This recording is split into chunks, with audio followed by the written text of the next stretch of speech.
So, the resurrection power of Jesus Christ has overcome death and the grave. Kaya hindi lang po tayo ginastify sa Abraham. He was delivered over to death. So si Kristo po, nung siya nasa libingan, hindi siya naharangan ng bato, hindi siya naharangan ng libingan, hindi siya naharangan ng 16 Roman soldier na mabubuhay, hindi siya naharangan. Hindi siya naharangan ng Roman shield, yung selyo na inilagay sa bato. So si Kristo po, mga kapatid, walang nakaharang sa kanya na siya mabubuhay. At kung siya po ay after 3 days, pinatotohanan ng salita ng Panginoon na siya ay muling nabuhay. Amen? Amen. Kaya sabi doon, He was delivered over to death. So tayo mga mananampalataya, kasi po ang kasalanan, ang kabayaran ay kamatayan. Romans chapter 6 verse 23, for the wages of sin is death. So kaya si Kristo yung namatay, binayaran yung ating kasalanan, pero ang maganda nun, hindi lang yung tayo binayaran, kundi ginastify pa tayo, justification. He was raised to life for our justification. Pinawalang sala. Amen? Amen. Sabihin natin, I am justified. I am justified. Ngayon, kung ikaw ay justified, anong blessing na meron ka? Romans chapter 5 verse 1 and 2, sabi ng Bible, therefore, since we have been justified through faith, number 1, we have peace with God through our Lord Jesus Christ. So ang blessing, pag alam mo na ikaw ay pinawalang sana, justified, meron kang kapayapaan sa pamamagitan ng Panginoon sa Kristo. Amen! Alam niyo mga kapatid, pwede kang magkaroon ng napakagandang waterbed, pero hindi ka po pwedeng makabili ng masarap na pagtulog. Pero ang Diyos, pwede kang bigyan ng kapayapaan. Amen! Hindi ka pwedeng makabili ng kapayapaan sa Takanyada kahit turibahas. Hindi ka pwedeng makabili ng kapayapaan sa mga tindahan. Kahit marami kang pera, hindi ka pwedeng makabili ng kapayapaan.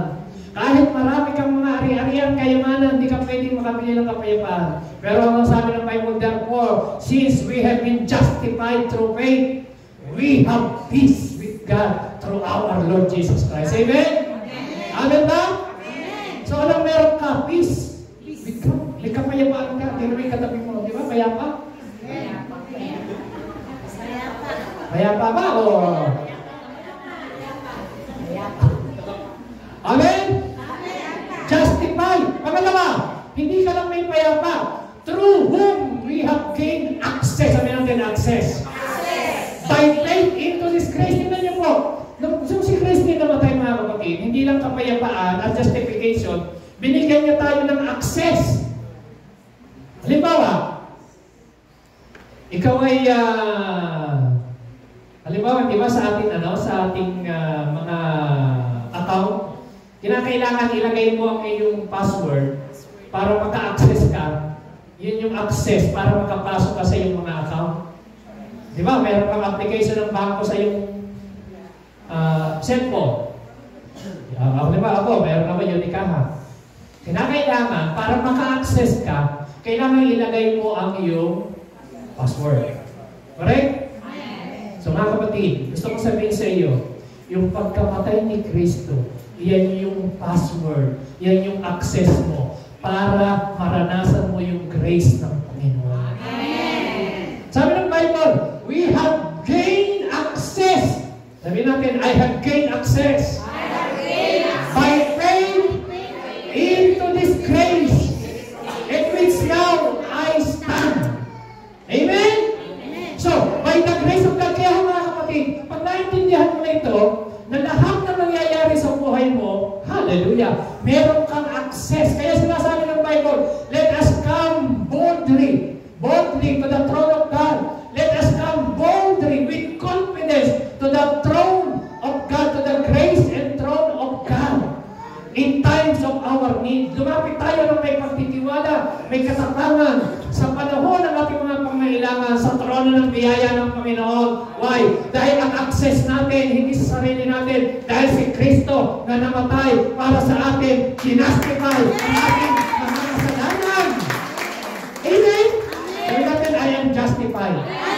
Sabi natin, I am forgiven. Sabi mo sa katabi mo, you are forgiven. Sabi mo, you are justified. Pero walang sala ka na. Amin ba? Alam niyo, yung mahirap. Kaya ang tao hindi minsan walang kapayapaan kasi mayroon siyang guilt feeling. Alam niyo, ibig sabihin ng justified? You are guiltless. Ang kaso, sarado na. No more case. Close case. Wala nang pwedeng i-akusa sa iyo si Satanas. Nung si Kristi nabuhay mula sa mga patay. Hallelujah! Amen! And we rejoice in the hope of the glory of God. Number 3, hindi lang justification. Nagre-rejoice ka kasi meron kang blessed hope. Meron kang pag-asa. Alam niyo, ang pinakamabigat sa tao kapag nawala na siya ng pag-asa sa buhay. Pero, ang maganda tayong mananampalataya, meron tayong blessed hope. Isang araw, muling babalik ang Panginoon. Lahat ng namatay na mananampalataya, muli niyang bubuhayin. Amen! Kaya alam niyo mga kapatid, yung mga pamilya natin, mga nanay natin, mga tatay natin, mga kapatid natin, na namatay, na nakakilala kay Lord, sa araw, magkakaroon po ng reunion, grand reunion, makakasama natin sila. Pagbabalik ng Panginoon. Palakpan po natin ang Diyos. Amen.